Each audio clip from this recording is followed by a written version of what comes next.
오늘 우리가 읽은 이 말씀은 기도에 관한 너무나 유명한 말씀입니다. 구하라 그리하면 너희에게 주실 것이요 찾으라 그리하면 찾아낼 것이요 문을 두드리라 그리하면 너희에게 열릴 것이니 구하는 이마다 받을 것이요 찾는 이는 찾아낼 것이요 두드리는 이에게는 열릴 것이니라. 이 약속의 말씀이 오늘 이 자리에 모인 우리 모두에게 지금도 살아 역사하시는 하나님의 말씀으로 여전히 성취되고 있음을 믿습니다. 그래서 우리가 믿음으로 오늘 이 밤에 하나님 앞에 간구할 때에 구하는 이마다 응답받게 될 줄 믿습니다.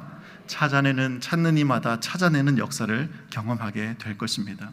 문을 두드리는 이마다 활짝 열리게 되는 놀라운 축복을 경험하는 이 밤이 되기를 우리 주님의 이름으로 간절히 소원합니다.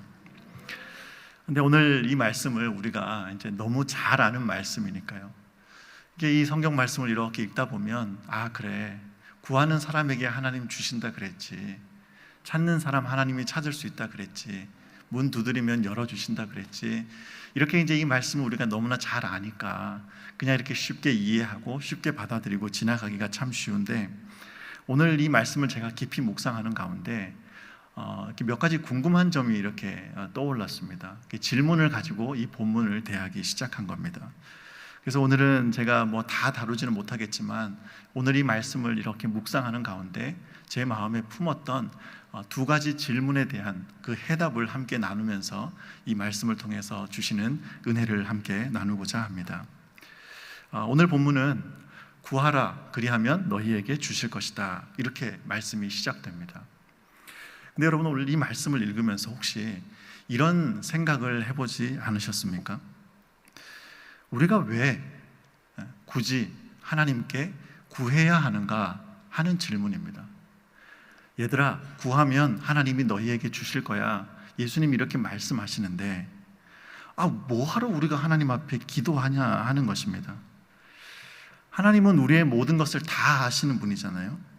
우리의 생각도 다 아시고 우리의 형편도 아시고 우리의 모든 필요를 우리 하나님께서 다 아시는 분인데 꼭 우리가 하나님 앞에 기도할 필요가 있느냐 하는 겁니다. 우리가 언제 내 죄를 해결하기 위해서 예수님을 보내주셔서 내 모든 죄를 대속해 주십시오, 이렇게 부탁해서 예수님을 이 땅에 보내주신 건 아니잖아요. 하나님께서 우리를 사랑하셔서 그 아들을 십자가에 내어주시기까지 우리에게 은혜를 베풀어 주셨는데 그 하나님이 우리의 모든 필요를 아시고 우리의 모든 생각도 아시고 우리의 모든 상황과 형편을 다 아시는데 왜 우리 보고 구하라고 말씀을 하실까 하는 이제 이런 질문을 가지고 이 말씀을 이제 묵상하게 된 것입니다. 저만 그런 고민을 해본 것 같은데 여러분도 오늘 이 질문을 가지고 이 말씀을 다시 한번 이렇게 들여다보기를 원하는데요. 우리 열왕기상 18장 1절 말씀을, 우리 이 말씀을 좀 이해하기 위해서, 이해하는 데 돕기 위해서 제가 이 말씀을 한번 준비했는데요. 우리 열왕기상 18장 1절 말씀 같이 한번 읽겠습니다. 시작. 맑은 날이 지나고 제3년에 여호와의 말씀이 엘리야에게 임하여 이르시되 너는 가서 아합에게 보이라, 내가 비를 지면에 내리리라. 아멘. 이 말씀의 배경이 이렇습니다. 이 열왕기상 방금 읽은 18장 앞선 그 17장의 내용을 보면 하나님께서 엘리야를 찾아오셔서 말씀을 주십니다. 무슨 말씀을 주시는가 하면 이 당대에 하나님 보시기에 그 누구보다도 악했던 이 아합 왕을 찾아가서 앞으로 당신이 통치하는 이 땅에 수년간 비도 이슬도 내리지 않을 것이다, 이렇게 하나님의 말씀이 임했음을 가지고 아합 왕 앞에 가서 담대하게 선포하라고 하는 그 장면이 나옵니다.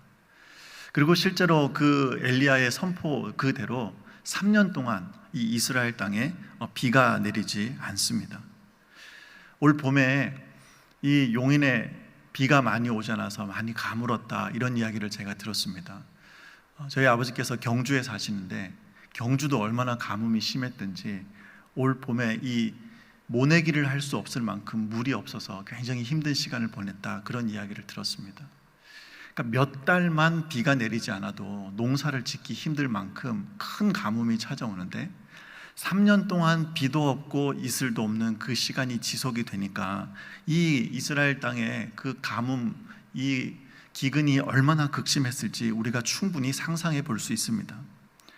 그렇게 이제 3년간의 긴 가뭄이 이어지는데 그 3년의 시간이 지나고 하나님께서 다시 엘리야를 찾아오십니다. 그리고 이제 방금 우리가 읽었던 이 18장 1절의 말씀, 하나님께서 엘리야에게 찾아오셔서 너 이제 아합 왕에게 가서 선포해라. 내가 이제 이 땅에 다시 비를 내리겠다고 하나님께서 주신 이 말씀을 가서 아합에게 선포할 것을 말씀하십니다. 그렇게 이제 하나님의 말씀을 받은 엘리야가 아합 왕을 찾아갑니다. 그랬더니 이 아합 왕이 엘리야를 보자마자 한다는 말이 이스라엘을 괴롭게 하는 자여 너냐, 이렇게 엘리야를 바라보면서 비난합니다. 그러니까 3년 전에 엘리야가 이 땅에 이제 비가 없을 거라고 선포한 그 이후로 그 극심한 가뭄을 경험했으니까 아합 왕이 엘리야를 향해 원망하는 겁니다. 당신 때문에 지금 온 나라가 다 죽게 생겼다. 너가 왜 이렇게 이스라엘을 괴롭게 하느냐 하고 소리를 치고 비난을 하는 겁니다. 그런 아합을 향해서 엘리야가 선포합니다. 나 때문에 이 문제가 생긴 것이 아니라 당신이 하나님 앞에 바로 서지 못했기 때문에 지금 이 땅 가운데 이런 극심한 가뭄이 찾아왔노라고. 당신이 하나님을 버리고 아합 왕이 그 하나님을 버리고 바알신을 섬겼기 때문에 그 일로 인하여서 지금 이 땅에 극심한 가뭄이 이르렀음을 이제 이 엘리야가 선포하는 겁니다. 그러면서 당신이 섬기는 그 바알신 또 아세라신을 섬기는 그 선지자들을 다 모으라고 갈멜산에 그들을 모아놓고 우리가 잘 아는 그 이제 갈멜산 전투를 벌이는 겁니다. 이 싸움을 통해서 하나님이 엘리야에게 강력한 역사를 보여주셨고 하나님만이 참 하나님이심을 온 이스라엘 가운데 다시 이제 선포하게 되는 것입니다. 근데 이제 여기부터가 이제 중요한데요. 오늘 우리 말씀을 이해하기 위해서 여기부터 나오는 말씀을 우리가 잘 살펴보는 것이 중요한데 열왕기상 18장 41절에 보니까 엘리야가 아합에게 이르되 올라가서 먹고 마시소서 큰 비소리가 있나이다 이렇게 말합니다.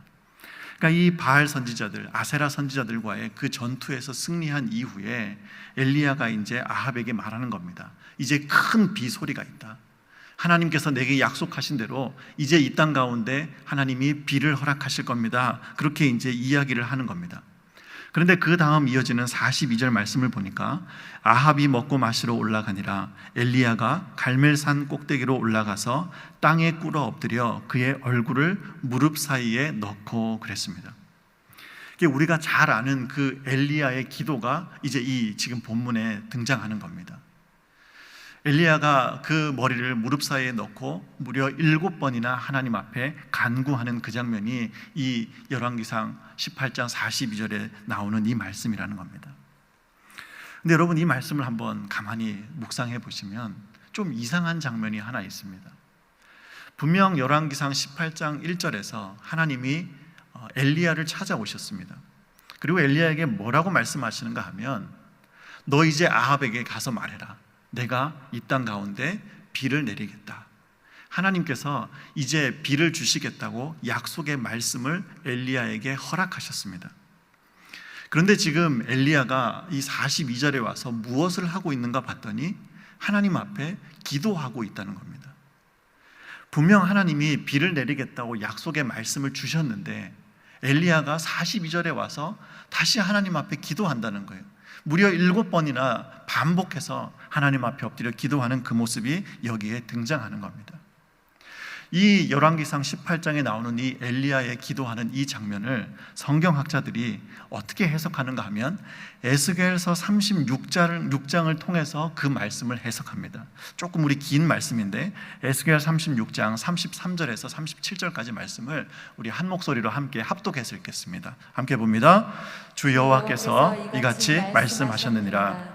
내가 너희를 모든 죄악에서 정결하게 하는 날에 성읍들에 사람이 거주하게 하며 황폐한 것이 건축되게 할 것인즉 전에는 지나가는 자의 눈에 황폐하게 보이던 그 황폐한 땅이 장차 경작이 될지라. 사람이 이르기를 이 땅이 황폐하더니 이제는 에덴 동산같이 되었고 황량하고 적막하고 무너진 성읍들에 성벽과 주민이 있다 하리니 너희 사방에 남은 이방 사람이 나 여호와가 무너진 곳을 건축하며 황폐한 자리에 심은 줄을 알리라. 나 여호와가 말하였으니 이루리라. 주 여호와께서 이같이 말씀하셨느니라. 그래도 이스라엘 족속이 이같이 자기들에게 이루어 주기를 내게 구하여야 할지라. 아멘. 이 에스겔 36장 이 말씀은 바벨론 포로 생활 중에 있던 그 남유다 백성들에게 임한 하나님의 위로와 회복의 말씀입니다. 그 내용이 무엇인가 하면, 너희가 지금 바벨론의 포로로 잡혀가 있고 이제 예루살렘 성벽은 무너지고 예루살렘 성이 다 불타버렸지만 장차 하나님께서 하나님의 때에 황폐한 유다 땅을 다시 회복시키실 거다. 너희 무너진 그 성벽이 다시 세워지고 성전이 다시 재건될 그날이 올 것이라는 그 하나님의 약속의 메시지가 지금 이 에스겔서에서 선포되고 있는 겁니다. 근데 이 37절, 제일 마지막에 있는 37절 말씀 우리 한번 다시 보여주시겠어요? 하나님께서 포로로 잡힌 이들에게 회복의 말씀을 약속하신 이후에 이어서 뭐라고 말씀하시는가 봤더니, 주 여호와께서 이같이 말씀하셨느니라. 그래도 이스라엘 족속이 이같이 자기들에게 이루어 주기를 내게 뭐 해야 된다고요? 구하여야 할지라. 이렇게 말씀하는 거예요. 하나님께서 포로로 잡힌 그 유다 백성들에게 내가 반드시 너희들에게 회복의 은혜를 주겠다. 내가 정한 때가 되면 너희들 지금은 포로로 잡혀가 있지만 다시 기쁨 가운데 유다 땅으로 돌아가게 될 것이라고. 예루살렘 성이 회복되고 그 땅이 다시 아름답게 경작이 일어나는 이런 놀라운 회복을 경험하게 될 것인데, 이 하나님의 약속이 반드시 이루어지는데 언제 이루어지느냐 봤더니 너희가 내게 구하여야 할지라. 하나님 앞에 기도할 때에 그것을 응답하시겠다고 약속하신 겁니다. 다시 열왕기 상으로 돌아와서요, 비가 지면에 내릴 것이라는 하나님의 약속의 말씀이 엘리야에게 임했습니다. 그런데 18장 1절에서 하나님의 그 약속의 말씀이 임했을 때 42절에 와서 엘리야가 하나님 앞에 엎드려 기도한 이유가 무엇입니까? 그 하나님의 약속한 그 말씀이 자신의 기도를 통해 온전히 성취된다는 확신이 엘리야에게 있었다 하는 사실입니다. 이게 오늘 우리에게도 동일하게 적용되는 말씀입니다.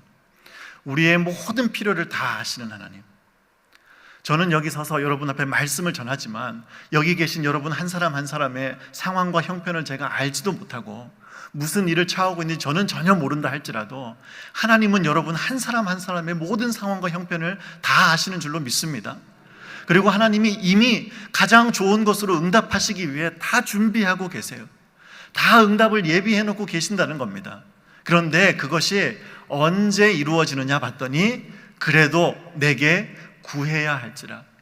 하나님 앞에 기도할 때에 하나님께서 우리의 기도를 들으시고 우리에게 그 모든 은혜를 넘치도록 부어주시겠다고 약속하고 계신 겁니다.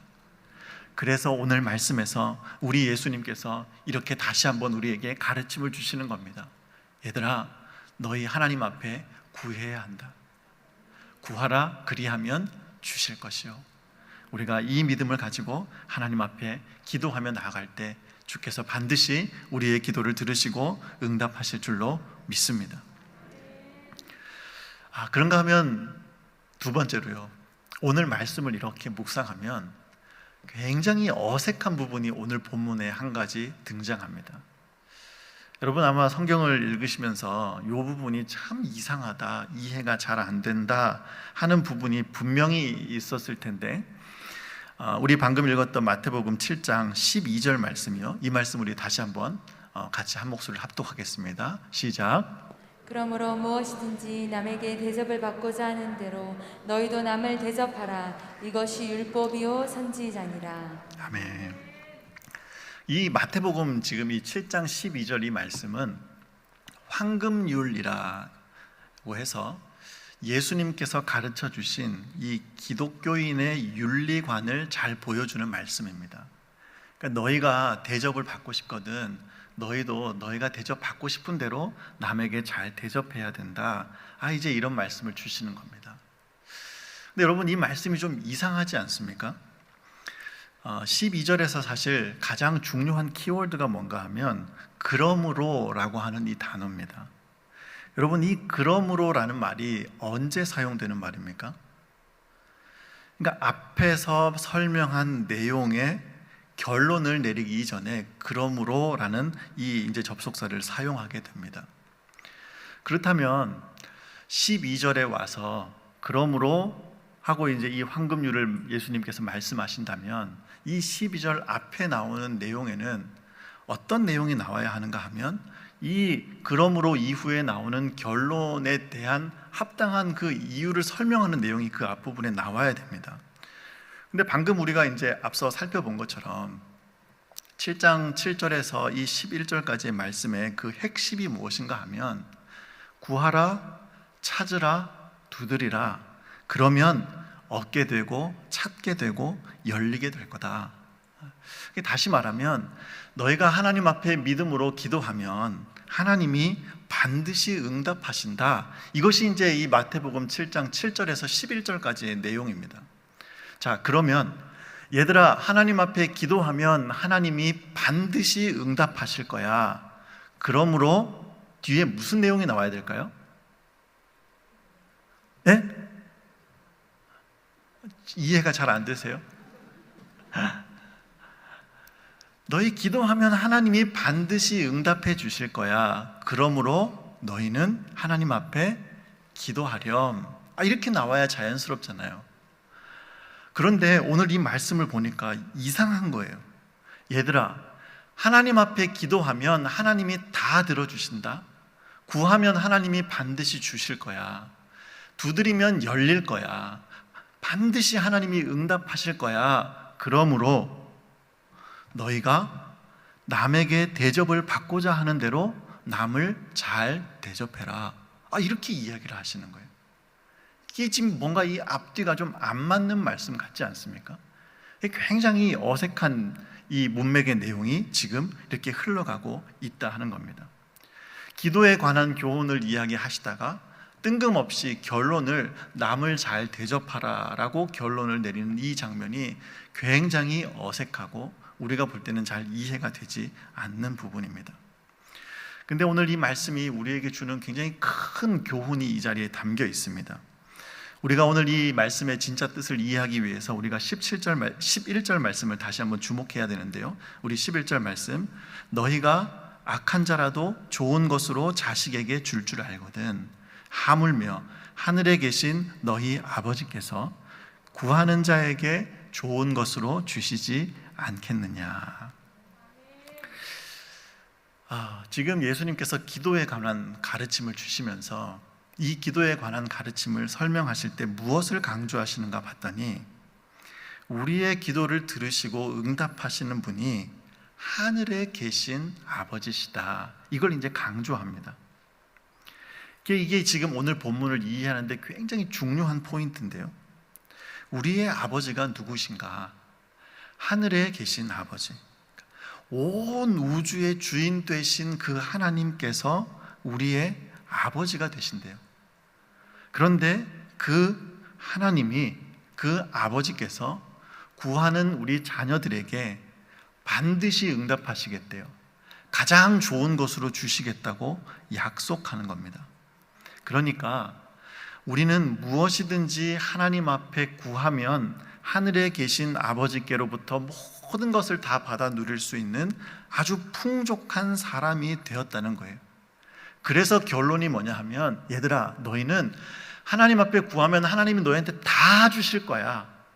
그러니까 너희는 남에게 잘 베푸는 삶을 살아야 된다. 이렇게 결론을 내리신다는 겁니다. 지금은 이제 저희 애들이 많이 컸어요. 이제 저희 아들은 저보다 막 키도 더 크고 저희 딸은 엄마보다 키가 더 크고 그래서 이제 애들이 많이 컸는데 그래서 이제 요즘은 잘 그러지 않는데요. 저희 애들이 어릴 때 뭐 한 5살, 7살쯤 될 때 자주자주 이제 이런 일을 제가 경험을 했는데 아마 애들을 키워보신 분들은 다 비슷한 경험이 한 번 정도는 있을 겁니다. 과자를 한 봉지 뜯어다가 이렇게 가운데다 놔놓고 이제 그걸 이렇게 함께 나눠서 먹는 겁니다. 근데 이제 한 봉지를 막 뜯어서 처음에는 사이좋게 잘 나눠서 먹습니다. 그러다가 과자를 하나하나 집어 먹다가 이제 과자가 그 봉지 위에 한 2개 혹은 3개 정도밖에 남지 않으면 무슨 일이 벌어지는가 하면, 눈치가 빠른 큰아이가 3개가 남으면 하나는 입에 넣고 나머지 2개는 손으로 집어드는 이제 이런 일이 이제 생기는 거예요. 근데 이제 둘째는 아무래도 이게 좀 이제 발달이 느리니까 이런 불상사가 일어날 거라고는 상상을 못 했잖아요. 이게 분명히 3개가 있었는데 갑자기 이게 사라져 버렸어요. 그러니까 이제 얘가 떼를 쓰기 시작하는 거예요. 오빠, 지금 손에 그 2개 들고 있는데 그거 하나 나 달라고 이제 막 떼를 쓰면서 이제 오빠한테 막 이제 화를 내는 거예요. 그러면 이 오빠가, 아 그래 지민아, 사실은 오빠가 이거 2개 이렇게 집어든 이유는 하나 너 먹여주고 하나 나 먹으려고 2개 집어든 거야, 이렇게 이야기하면서 사이좋게 나눠 먹습니까? 절대로 안 그러잖아요. 2개 탁 쥐고 입안에 그냥 하나 입에 넣고 있으면서도 네가 나보다 더 많이 먹었는데 왜 이걸 뺏으려고 하냐는 식으로 막 이렇게 공격을 한단 말이에요. 그러면 이제 이 작은 애가 막 화가 나고 막 떼를 쓰고 막 그러잖아요. 그러면 이제 옆에서 그걸 지켜보는 제가 이제 이렇게 가서 이제 큰 애를 이제 다독거리는 거예요. 민준아, 너 동생하고 사이좋게 나눠 먹어야지. 너 혼자 그렇게 다 먹으면 되겠냐? 너 손에 지금 2개 쥐고 있으니까 그거 하나 너 동생한테 줘라. 그러면 이 아이가, 아 네 아버지, 제가 안 그래도 그렇게 하려고 지금 막 그렇게 생각하고 있던 참입니다. 아버지 말씀대로 소인이 순종하겠습니다 하고 그 하나를 지 동생에게 줍니까? 안 그러잖아요. 안 된다는 거예요. 내가 동생보다 적게 먹었기 때문에 2개 다 내 거라고 떼를 쓰는 거예요. 근데 이 문제를 아주 간단하게 해결할 수 있는 방법이 있습니다. 그게 뭐냐 하면, 제가 그냥 팬트리에 가서 과자 한 봉지를 더 가지고 오는 거예요. 그리고 이 새로운 과자 한 봉지를 꺼내 보여주면서, 야, 너 그거 하나 너 동생한테 양보하면 아빠가 이 한 봉지 더 뜯어줄게. 그러면서 이 한 봉지를 새로 더 뜯는 거예요. 이 앞에 지금 새로운 한 봉지가 펼쳐져 있으면 이 아이가 그때부터 모습이 달라지겠죠. 더 이상 이 손에 들고 있는 이 과자 2개 때문에 싸우는 일은 벌어지지 않는 겁니다. 우리가 이 땅을 살아가면서요, 이 과자 2개 쥐고 있는 이 어린아이 모습처럼 살 때가 참 많은 것을 부인할 수가 없습니다. 그래서 오늘 주님께서 기도에 관한 가르침을 주신 이후에 이웃에게 나누고 베푸는 삶을 이야기하시는 거예요. 얘들아, 온 우주 만물의 창조주 되시고 이 온 우주 만물의 주인 되신 하나님이 너희 아버지셔. 너희 구하는 것마다 하나님이 다 주실 거야. 부족함 없이 하나님께서 너희에게 다 갚아주실 거야. 그러니까 너희 그 과자 손에 들고 그것 가지고 아웅다웅 싸우고 다투고 살지 말고 남에게 베풀고 나누는 삶을 살아야 한다고 우리에게 가르침을 주시는 겁니다. 제가 이렇게 목회를 하면서 자주 발견하게 되는 우리 성도님들의 모습 가운데 이런 분들이 참 많으세요. 이렇게 제가 옆에서 이렇게 바라보면 생활 형편이 그렇게 넉넉하지 않음에도 불구하고 자신이 가지고 있는 얼마 안 되는 그 물질을 가지고 다른 사람에게 나누고 베풀고 섬기며 사시는 분들을 자주 보게 됩니다. 이번에 우리 탄자니아 선교팀이 지금 이렇게 떠나지 않았습니까? 예산이 좀 부족한 부분을 위해서 열심히 펀드레이징을 하고 그랬는데, 우리 송창호 목사님 떠나기 전에 하시는 말씀이 하나님께서 막 넘치도록 채워주셨다는 거예요. 그런데 이제 그 선교 후원하신 분들에 대해서 이분이 이렇게 이야기하시면서 하시는 말씀이, 이 권사님도 그렇고 이 집사님도 그렇고 우리가 이렇게 보면 도대체 이렇게 하나님 앞에 선교 헌금을 드릴 만큼 그렇게 여유 있는 분들이 아님에도 불구하고 이렇게 단기 선교팀을 사랑하는 마음으로 섬기고 탄자니아 땅을 사랑하는 마음으로 이렇게 나눔을 하는 이 모습을 볼 때 막 너무너무 감동이 된다는 이야기를 하시는 거예요. 어떻게 보면 한편으로는 좀 막 속상할 때도 있어요. 아유, 굳이 우리 장로님 막 이렇게까지 안 하셔도 괜찮은데, 그런 생각이 들 만큼 자신의 형편보다 더 많이 하나님 앞에 드리고 이웃을 섬기기 위해 애쓰는 분들을 마주하게 되는 겁니다. 근데 여러분, 그게 어떻게 가능할까요? 어떻게 그런 삶을 살아내는 게 가능하냐는 겁니다. 지금 당장 내가 먹고 사는 것도 바빠 죽겠는데 남을 돌아볼 여유가 어디 있고 뭐 단기 선교팀을 내가 후원할 그런 여력이 어디서 나오냐고요. 내가 가지고 있는 것이 비록 많지 않다 할지라도 하나님이 내 필요를 아시고 모든 것을 채워주신다는 확신이 있으니까 믿음으로 이런 삶을 살아낼 수 있게 되더라 하는 것입니다. 여러분, 우리의 삶의 모습이 어떻습니까?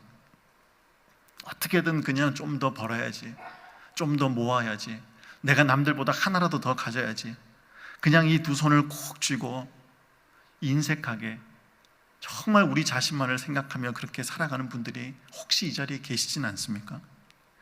오늘 이 밤에 우리의 필요를 아시는 하나님, 우리의 모든 것을 부족함 없이 채우시는 하나님, 그 하나님에 대한 신뢰와 확신을 가지고 오늘 주신 이 말씀과 같이 남에게 나누고 베푸는 삶을 살아내는 저희 모두가 될 수 있기를 우리 주님의 이름으로 간절히 축원드립니다.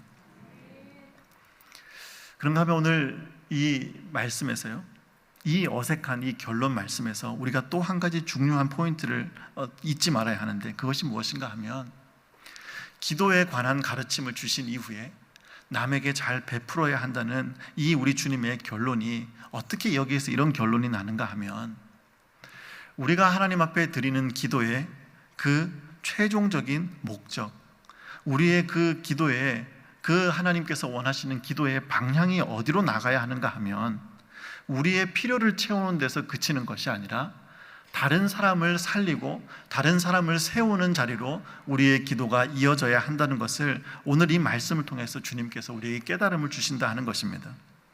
그러니까 우리가 하나님 앞에, 하나님 우리의 필요를 아시니까 하나님 채워주십시오, 하나님 공급해 주십시오, 이렇게 구할 때에 하나님 우리에게 필요를 채우시겠다 약속하셨는데, 그 필요를 구하는 그 기도가 나 자신만을 위한 것이 아니라 이것을 통해서 우리의 기도를 통해 응답하시는 그 하나님의 역사를 통해 다른 사람을 세우고 다른 사람을 일으키는 자리로 나갈 수 있도록 우리의 기도가 연결되어야 한다는 것을 오늘 이 말씀을 통해서 우리가 깨닫게 된다 하는 것입니다. 제가 아까 앞서 살펴보았던 그 열왕기상 17장 내용에 보면 이제 이 엘리야라는 사람이 처음 역사 속에 등장합니다. 이제 엘리야가 역사 속에 등장한 이후에 아합 왕을 향해서 하나님께서 당신이 하나님을 온전히 섬기지 않기 때문에 이 땅 가운데 3년 동안 비도 이슬도 내리지 않을 거라고 이렇게 이제 담대하게 선포하지 않습니까? 그렇게 이제 엘리야가 아합 왕에게 전쟁을 선포한 이후에 하나님께서 뭐라고 말씀하시는가 하면 그릿 시냇가로 가서 숨어서 지내라고 하나님이 말씀을 주세요. 그러니까 이제 아합 왕 앞에 딱 서가지고 내가 하나님의 살아계심을 두고 맹세하노니 이제 다시는 이 땅에 비도 이슬도 내리지 않을 거라 하고 아합 왕 앞에 큰 소리를 쳤어요. 그러니까 이제 아합이 막 엘리야를 잡아 죽이려고 막 혈안이 될 거 아닙니까? 그럴 때 하나님이 딱 그렇게 강하게 이야기를 했으면 멋있게 이 엘리야를 지켜주시고 뭔가 더 그 다음 좋은 일들을 보여주셨으면 참 좋겠는데 하시는 말씀이 그릿 시냇가로 가서 숨어 있으라는 거예요. 이게 참 모양 빠지잖아요. 근데 이제 그 하나님 말씀에 순종해서 엘리야가 그릿 시냇가에 가서 숨어서 지냅니다. 근데 이제 엘리야가 그릿 시냇가에 숨어서 지내는데 무슨 일이 일어나는가 하면 얼마 후에 그릿 시냇가가 이제 물이 말라버리는 그런 결과가 나옵니다. 하나님의 말씀에 순종해서 그릿 시냇가로 피해 숨었는데 이제 시냇 물이 말라버림으로 이제는 이 엘리야가 마실 물이 없어지고 먹고 살 길이 이제 없어진 겁니다.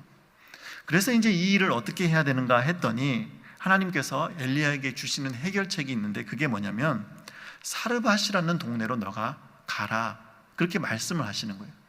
그러면서 너가 사르밧이라는 지역으로 가면 거기에 한 과부가 있는데 내가 그 과부를 통해서 너가 먹고 살 수 있도록 내가 도와주겠다, 이렇게 말씀을 하시는 거예요.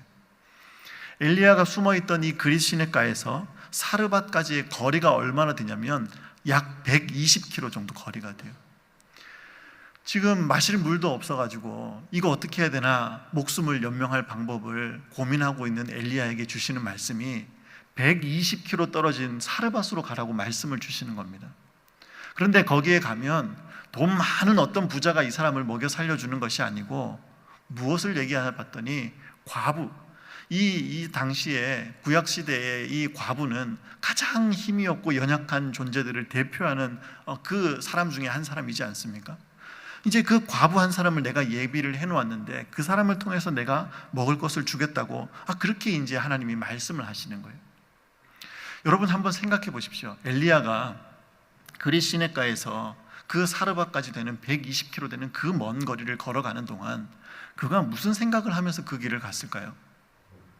엘리야가 선지자니까 자기 나라, 자기 백성을 걱정하는 마음도 물론 가지고 있었을 것이고, 또 어떻게 하면 하나님께서 이 아합 왕으로부터 나를 지켜주실 건가, 그런 고민도 했을 거예요. 그런데 아마도 이 엘리야의 머릿속에 가지고 있었던 가장 주된 생각이 무엇이었는가 하면, 이제 난 먹고 살 길이 없는데 도대체 내가 어떻게 살아야 될까? 당장 어떻게 목숨을 부지해야 되나? 사르밧에 가면 어떤 과부가 나를 기다리고 있다는데 도대체 그 사람이 나를 어떻게 도와줄 수 있을까? 온통 자기가 이제 어떻게 살아야 될까를 고민하면서 그 자리를 걸어갔을 겁니다. 그렇게 해서 이 엘리야가 사르밧에 도착해서 한 과부를 만나게 되는데 기가 막힌 일이 벌어지는 거예요. 하나님은 분명 이 사르밧 과부를 통해서 내게 먹이시겠다고 약속하신 그 말씀을 듣고 갔는데, 가서 보니까 이 여자가 먹을 게 아무것도 없는 거예요. 그냥 밀가루 한 움큼 있고 기름이 조금밖에 없는데, 그냥 이 남아있는 밀가루 가지고 기름 가지고 그냥 떡 반죽 빚어서 그냥 전 한번 부쳐 먹고 그냥 우리 둘 다 그냥 죽어버리려고 그렇게 마음 먹고 있는 이 사르밧 과부를 만나게 되는 겁니다. 그러면서 무슨 일이 생기는가 하면 상황이 완전히 역전되는 거예요.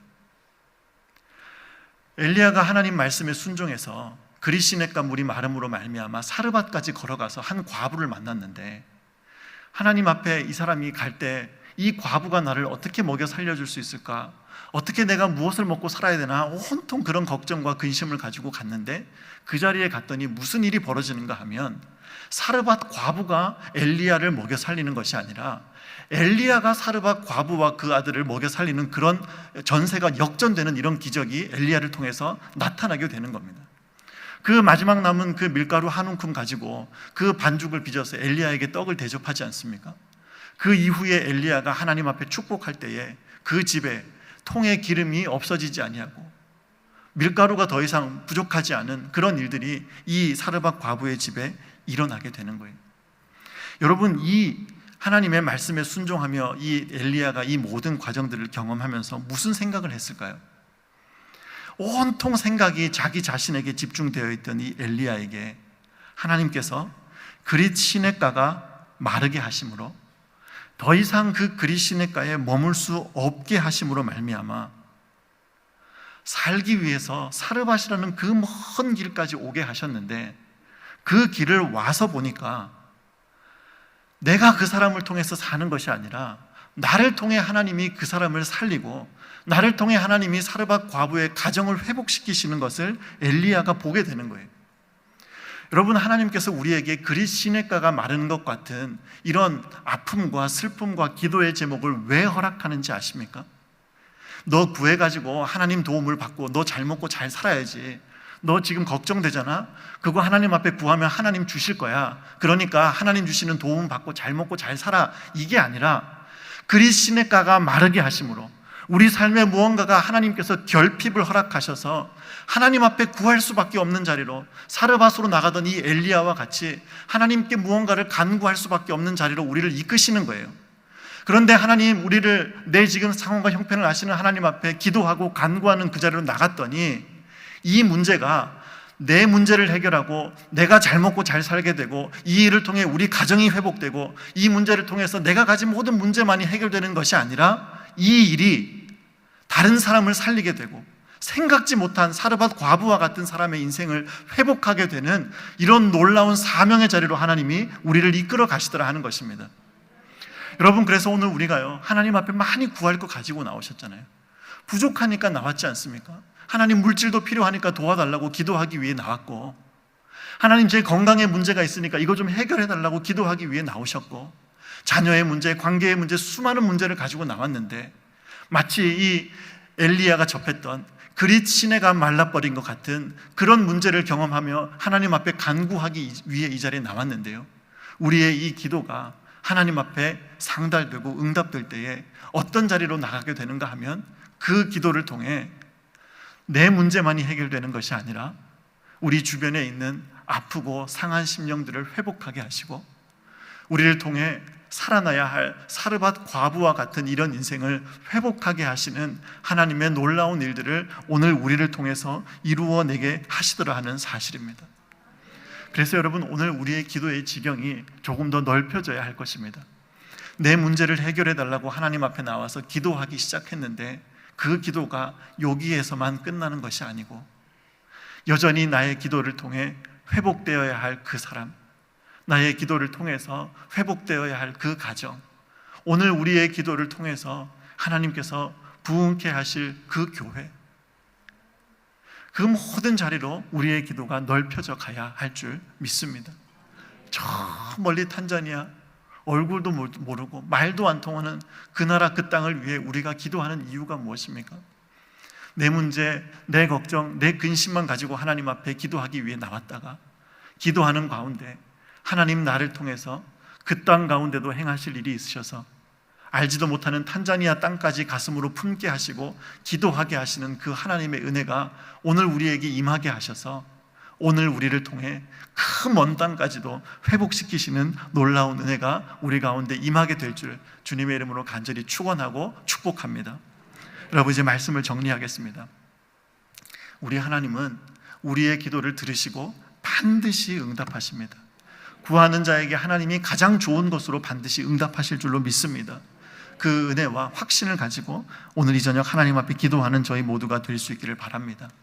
그런가 하면 우리 기도에 응답하시는 그 하나님은 온 천지 만물의 주인 되시는 살아계신 하나님이심을 여러분 꼭 기억하시기를 바랍니다. 그 아버지께서 우리의 하나님이 되셔서 우리의 모든 필요를 채우시고 부족함 없이 하나님께서 우리에게 베풀어 주심을 기억하며 하나님께 받은 그 은혜를 나만 가지고 누리는 것이 아니라 세상을 향해 흘려보내고 나누고 베푸는 삶을 살아가는 저희 모두가 될 수 있기를 바랍니다. 그런가 하면 우리의 기도의 지경이 넓혀지기를 원합니다. 내 문제를 해결해 달라고 하나님 앞에 기도하기 위해 이 자리에 나왔다면 거기에서 우리의 기도가 끝나는 것이 아니라 내 기도가 다른 사람을 세우고 다른 사람을 살리는 그 자리까지 이어지는 축복이 있기를 바랍니다. 사르밧 과부와 같이 지금도요, 떡 하나 만들어 먹고 그냥 생명을 끝내버려야겠다, 이런 가슴 아픈 답답한 심정으로 하나님 앞에 도움을 구하는 많은 사람들이 우리 주변에 있음을 알고 우리가 하나님 앞에 그분들을 축복하며 기도해야 할 줄 믿습니다. 그래서 오늘 우리의 기도를 통해 어렵고 힘든 자들이 회복을 경험하고 낙심한 자들이 용기를 얻고 어렵다 말하는 한국교회가 다시 한번 부흥케 되며 세계 모든 열방의 족속들이 우리를 통해 하나님의 사랑을 경험하게 되는 놀라운 축복의 통로로 우리 모두가, 우리 용인제일교회가 쓰임받게 되기를 우리 주님의 이름으로 간절히 축원하고 축복합니다.